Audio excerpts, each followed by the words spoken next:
लक्ष्मी नारायण राजवंशी उच्च विद्यालय ढीबर आए हुए हैं, जहां पर हम देखेंगे यहां पे क्या हाल है। मैं बता दूं कि लक्ष्मी नारायण राजवंशी उच्च विद्यालय जो है कि बाढ़ अनुमंडल में एक ऐसा विद्यालय है जहां पे एक समय रहा करता था कि यहाँ की स्पोर्ट्स की दुनिया में हो या पढ़ाई के क्षेत्र में है, काफ़ी बेहतर यहाँ पे पढ़ाई की व्यवस्था और सारी व्यवस्था हुआ करती थी। लेकिन आज क्या है, सबसे पहले हम जैसे ही इस विद्यालय में इन किए हैं तो देख रहे हैं कि बच्चे बरामदे पे पढ़ रहे हैं और कहीं ना कहीं से क्या कारण है, हम इनके शिक्षकों से बात करें। शर्मा जी, ये बताइए कि आपका जो यहाँ पे बच्चों को बरामदे में बैठा के पढ़ा रहे हैं, किस क्लास के बच्चे हैं? सर, ये 9th क्लास के बच्चे हैं और बरामदे में इस वजह से पढ़ाया जा रहा है क्योंकि यहाँ सर विद्यालय में भवन तो है लेकिन कक्ष जो है पठन पाठन की स्थिति में नहीं है, जर्जर हो चुका है सर, यह कभी भी गिर सकता है। इस कारण से आप डर से बाहर जी हाँ। तो आप देख सकते हैं कि यह बच्चे जो यहाँ पे पढ़ रहे हैं, इनका कोई शौक नहीं कि बरामदे में पढ़ाई हो। कहीं ना कहीं से सरकार की एनटीपीसी की एक ओछी नीति के कारण ये शिकार हो चले हैं। क्या नाम है बेटा? प्रदीप कुमार। प्रदीप जी, ये बताओ कि आप यहाँ बरामदे में आप लोग बैठ के पढ़ रहे हो, क्या क्लासरूम अगर होता तो यहाँ बैठ पाते? नहीं। क्या चाहते हैं आप लोग? क्लास बने, है ना, क्लास आप लोग चाहते हैं। क्या बेटा? शुभम कुमार। कैसा यहाँ पर क्यों पढ़ना पड़ रहा? क्योंकि क्लास का हालत बहुत खराब है। क्लास का हालत खराब है। आकर आपको दिखाना चाहेंगे कि ये सब क्या मैडम, इसमें पानी चूता है क्या? जी सर, पानी चूता है, पूरा कड़ी भी पूरा गिर रहा है, कड़ी भी गिर रहा है, पानी भी चूता है। हाँ। तो आप देख सकते हैं कि राजवंशी उच्च विद्यालय जो है यहाँ पे आप देख सकते हैं कि यह गिरना शुरू हो गया है और कड़ी का भी हाल आप देख सकते हैं। कहीं ना कहीं से यह विद्यालय का जो कुछ भवन है जर्जर है। अन्य यहाँ पे दिखाना चाहेंगे अध्यापक कक्ष है और इस कक्ष का भी एक दयनीय हाल है और यहाँ पर भी ऊपर हम दिखाना चाहेंगे कि कड़ी का क्या हाल है।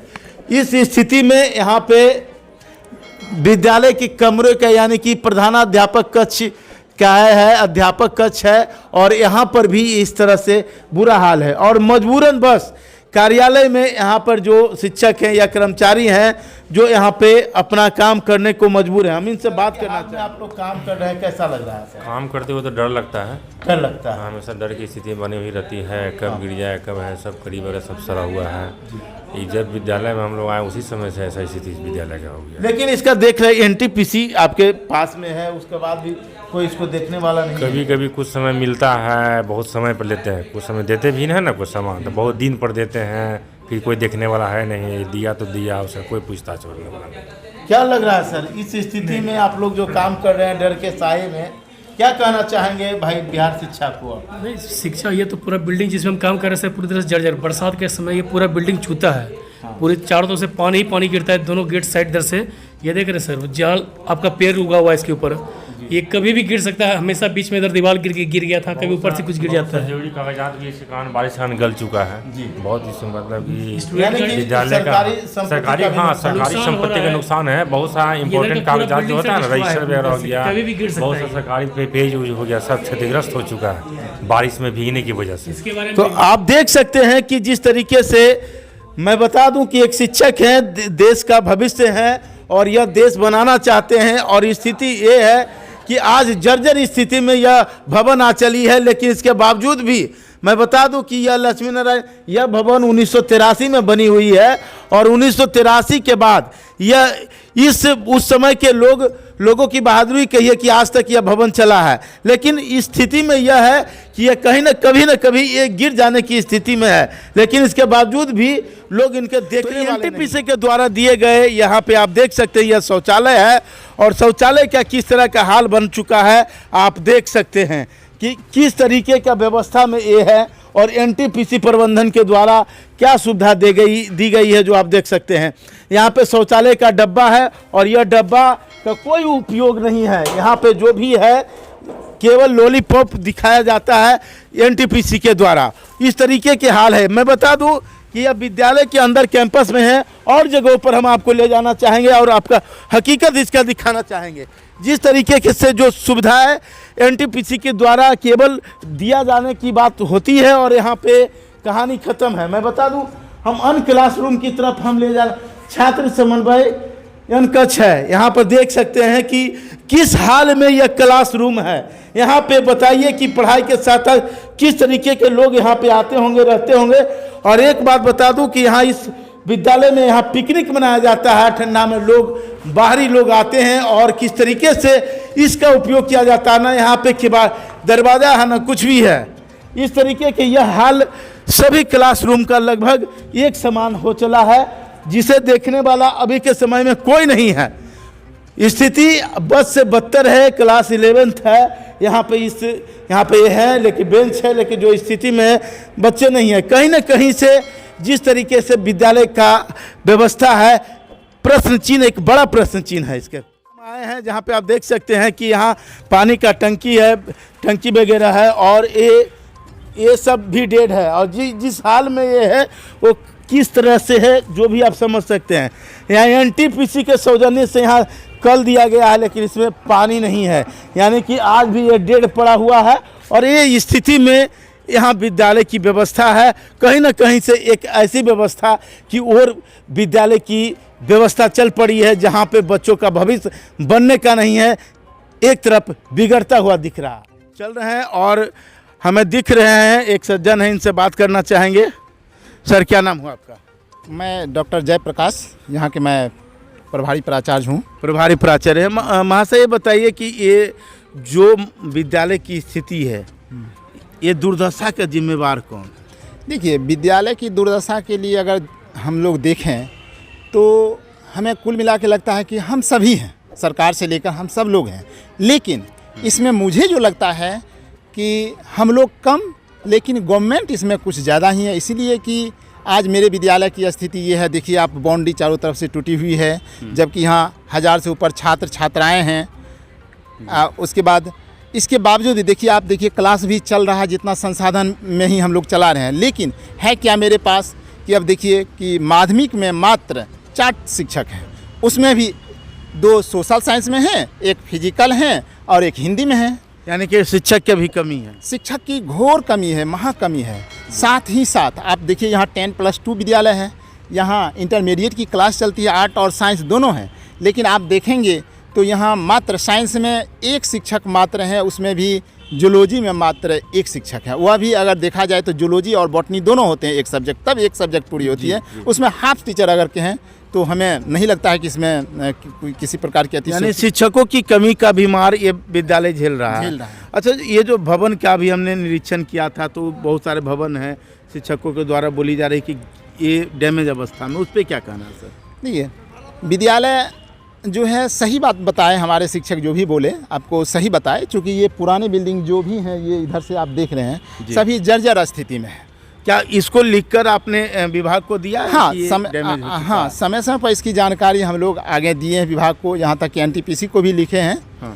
लेकिन आश्वासन के बावजूद भी अभी तक ये काम अधूरी है। एनटीपीसी से सुविधा मिल नहीं पा रहा है आपको, इस पे आप क्या कहेंगे? क्योंकि हमने देखा कि कुछ शौचालय है वहाँ पे पड़ा हुआ है, लेकिन डेड है, कुछ चापाकल है डेड है, तो कहीं ना कहीं से एनटीपीसी का कोई बोर्ड दिखता हुआ नजर नहीं आ रहा, जबकि एनटीपीसी से विशेष प्रभावित ये विद्यालय है। बिल्कुल बिल्कुल, ये विद्यालय हम समझते हैं कि एनटीपीसी के गोद में है ही। आप देखिए बगल में गेट है, भी मेन गेट है यहाँ इसके है, लेकिन एनटीपीसी के माध्यम से यहाँ मिला भी है। ये सामने वाली बिल्डिंग उन्हीं के माध्यम से मिला है, लेकिन ये बहुत पहले की बात है। इधर विगत 2-3 वर्षों से हम देख रहे हैं कि एक मात्र टॉयलेट के लिए मिला है और एक लड़कियों के लिए वेंडिंग मशीन लगी है। इसके बाद हम लोग को मिला कुछ नहीं है, जबकि लगातार हम कह रहे हैं कि देखिए बाउंड्री हमारे यहाँ टूट गया है, यहाँ छात्र और छात्राएँ दोनों हैं, नॉन टीचिंग स्टाफ नहीं है एक भी, चाहे क्लर्क हो या आपका आदेशपाल हो, कोई है नहीं।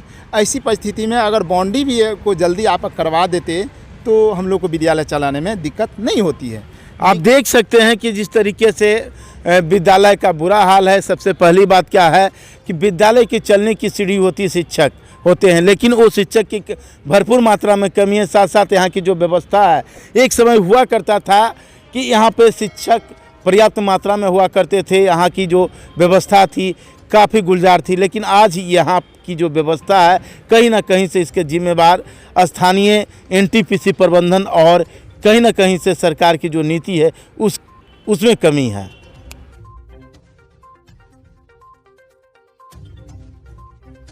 विद्यालय की क्या स्थिति है? मेरी विद्यालय की स्थिति संसाधन विहीन के बावजूद भी हम लोग पठन पाठन के लिए हर संभव प्रयास करते हैं कि पढ़ाई लिखाई हो, बच्चों के हित में काम हो। आपका विद्यालय एनटीपीसी क्षेत्र के अंतर्गत आता है, जिसको वित्त जो पोषित होना चाहिए, वित्त पोषित विद्यालय होना चाहिए आपका। क्या एनटीपीसी की तरफ से आपको कोई सुविधा मिल रहा है? एनटीपीसी के तरफ से पहले सुविधा मिलती थी, जैसा कि मुझे मालूम है, लेकिन विगत कुछ वर्षों से हम जब से यहाँ प्रभार में हैं, तो एक वेंडिंग मशीन जो है लड़कियों के लिए, जो नेपकिन्स वगैरह के लिए होता है, वही मिला है। उसके बाद तो कुछ नहीं मिला है। क्या आपने इसके लिए प्रयास किया है? जी, इसके लिए हमने प्रयास किया, आवेदन भी दिए हैं, आश्वासन भी मिली है, लेकिन अभी तक सकारात्मक दिशा में कोई कार्य नहीं हो पाया। कितने समय पहले आपने एप्लीकेशन दिया था? हम विगत एक साल से हम विगत 1 साल से प्रयासरत है, लेकिन कोई सुविधा नहीं मिली। नहीं। अच्छा, यहाँ पे गार्ड का क्या व्यवस्था है? हमारे यहाँ गार्ड है ही नहीं। गार्ड नहीं है। इससे पहले जो थे यहाँ गार्ड वगैरह सभी रिटायर्ड हो गए। अभी 5,000 रुपया मानदेय पर गार्ड रखने की बात हुई है, तो उसमें हमने एक गार्ड को रखा है रात्रि प्रहरी के रूप में। इसके अलावा कोई भी नॉन टीचिंग स्टाफ है ही नहीं हमारे यहाँ। नॉन टीचिंग स्टाफ का भी समस्या आपके यहाँ बरकरार है? एक गार्ड जो था आपके यहाँ रात्रि प्रहरी, उनसे कुछ समस्याएं उत्पन्न हुई है, क्या समस्या है? एक्चुअली इससे पहले जो रात्रि प्रहरी थे, तो वो क्या कि उनके कार्यकाल में मोटर चोरी हो गई। मोटर का उसके बावजूद भी प्लम्बर जो है हमारे यहाँ था, उसको तोड़ दिया जाता था। मोटर के पाइप को या अन्य कार्य को फिर समय समय पर वृक्ष की कटाई कर लिया गया। ये होते रहता था, जिसके चलते जो है उस समय के प्रभारी महोदया के रहते हुए भी हमारे यहाँ के एक फिजिकल शिक्षक हैं विवेक कुमार भास्कर, उनसे तू में होने के बाद मारपीट भी हो गई दोनों में। इस बार उनका मामला केस थाना में चला गया, FIR भी हुआ उस पर, तो मामला उधर अभी लटका हुआ है। लेकिन समय समय पर उसकी मानदेय देने की बात के लिए विवाद बार बार आते हैं। लेकिन हमने पहले प्रारंभ स्थिति में तो मुझे चार्ज ही लेट से मिला। उसके बाद हम डरते थे कि जिन पर FIR है उसका हम क्या करें नहीं करें, और अंतोगत्वा वह जो है रिजाइन यहाँ दे दिया है। और इस बातचीत हुई कि उनका जो मानदेय है वह दे दिया जाए, और हम भी इस बात को स्वीकार कर लिए हैं कि हम प्रयास में हैं कि उनका मानदेय दें। क्या मामला है सर? हमको 1 साल का पैसा रात्रि प्रहरी का ड्यूटी करते थे इस विद्यालय में। 1 साल का वेतन बाकी है, 5,000 का महीना मिलता है। कब से? पूरे साल भर से नहीं मिला? 1 साल का टोटल बाकी है। काम भी छोड़े हुए हमको 6 महीना हो गया। आप यहाँ ड्यूटी कितने साल तक की है? ड्यूटी की है 2019 के सितंबर महीना से। सितंबर महीना से कब तक? 2022 के किए, 2022 का जुलाई अगस्त तक किए। टोटल बाकी का पैसा मिला था आपको? हाँ, मिलते गया है। जब से ही प्रभारी नया बने हैं, जब से हमको पैसा नहीं मिला। ये कहते हैं कि काम नहीं हुआ, तो बताइए ड्यूटी पैसा नहीं मिलने के कारण ही हम ड्यूटी छोड़ दिए। और ड्यूटी छोड़े भी 6 महीना हो गया हमको। तो छोड़ दिया, तो इसकी सूचना विधिवत लिखित लिए हुए हैं, पैसा जो बाकी उसका लिखित कागज लिए हुए हैं सब, है ना, लेकिन पैसा नहीं मिला। क्या वजह बताया जा रहा है? कि सिग्नेचर बैंक का काम नहीं हुआ है, बैंक का काम नहीं हुआ है। बताइए कब होगा इंटरेस्ट हमको मिल रहा है? पहले जो पेमेंट आपको मिलता था वो कैसे मिलता था? चेक के माध्यम से। चेक के माध्यम से? जी, सबका फोटोकॉपी है मेरे पास। तो जो पहले मिलता था, तो आज क्या समस्या हो सकती है? तो पहले जो मिलता था ना, उसमें जो प्रभारी थे उनका देहांत हो गया। अच्छा। तो उसके बाद जब बने हैं, जब से प्रॉब्लम है हमको। इनका सिग्नेचर नहीं होता है, तो हम सर विद्यालय का काम हम करेंगे, आप प्रबंध समिति सब मिलकर नहीं कीजिएगा। हमको पैसा नहीं चाहिए, हम तो कामों छोड़ दिए आपको। उच्च पदाधिकारियों से बात हुई आपको? हाँ, BO मैडम से भी हो गया, वो भी आके यहाँ पर मीटिंग कर दिए, बता दिए कि काम होगा तो पैसा मिल जाएगा। लेकिन कब तक कोई आप डेट होगा ना कोई चीज़ का? सर आप अपना परिचय दीजिएगा सर। मैं डॉक्टर जयप्रकाश, यहाँ के मैं प्रभारी प्राचार्य हूँ। सर, ये जो आरोप लगा रहे हैं कि इनका वेतन रुका हुआ है, क्या मामला है?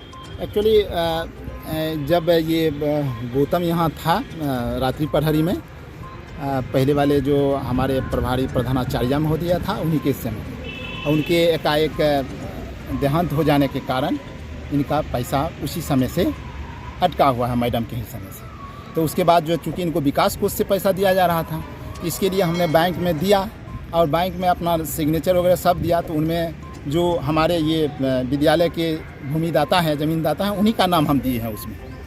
तो उन्हीं का सिग्नेचर उसमें नहीं मिल रहा था, तो पुनः जो कहा उनके माध्यम से जो है उनका सिग्नेचर हमको दिया जाए बैंक।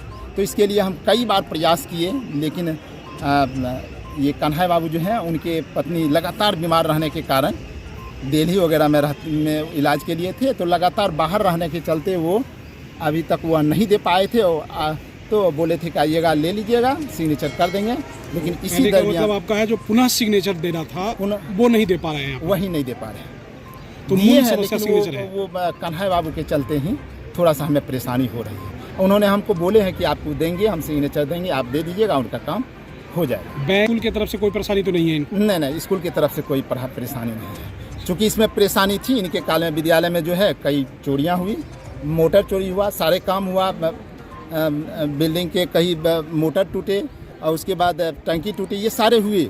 लेकिन जब ये रात्रि प्रहरी थे उस समय? हाँ, उस समय हुए, लेकिन इसको हमने कई जगह सूचना देने के बावजूद भी हमने इसे इग्नोर कर दिया है। क्योंकि ये इनसे यहाँ विद्यालय में लड़ाई भी हुई थी। हमारे शिक्षक के जो है एक फिजिकल शिक्षक हैं, उनसे गाली गलौज मारपीट हुआ था। इन पर केस भी तो इन पर केस भी चल रहा है और है एनटीपीसी में। तो उस दरमियान जब हम प्रभार में आए तो मैडम के समय से इसी के ही दरमियान इनका पैसा रुक गया था। तो जब हम आए प्रभार में तो हम बहुत बात को सोचने लगे। तो लंबे समय के बाद मुझे प्रभार मिलने के बाद, चूँकि हम बताए ना यहाँ कि हमारे यहाँ नॉन टीचिंग स्टाफ एक भी नहीं है, ना क्लर्क है, ना आदेशपाल है, ना रात्रि प्रहरी, कोई नहीं है। तो ऐसी परिस्थिति में शिक्षक की भी हम बोले माध्यमिक में मात्राचार हैं, मुझे क्लास भी चलानी है, देखिए क्लास चल भी रहा है, तो परेशानी हमको होती है। लेकिन अगर जितेश ये गौतम जो है रात्रि प्रहरी हैं, इनका मांग को तो हम जायज़ मांगते हैं, क्योंकि यहाँ इन्होंने कार्य किया है, इन्हें मिलनी चाहिए। मैं इनके लिए लगातार प्रयास कर रहे हैं। हम चाह रहे हैं कि इनको वेतन, इनका जो है पारिश्रमिक मिले।